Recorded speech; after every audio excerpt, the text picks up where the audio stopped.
बाबा बाबा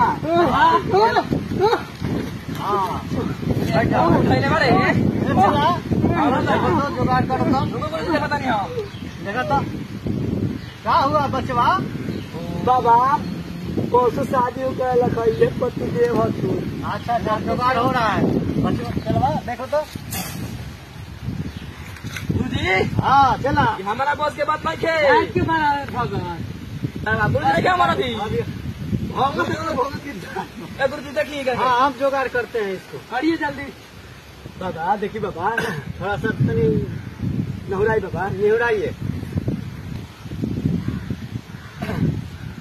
भैया बिया भइल परसों तो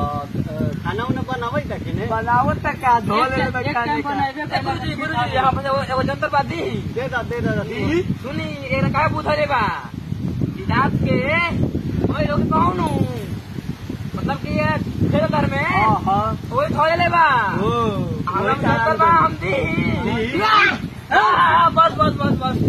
रुक जाइए हम जनता बात देता नहीं हम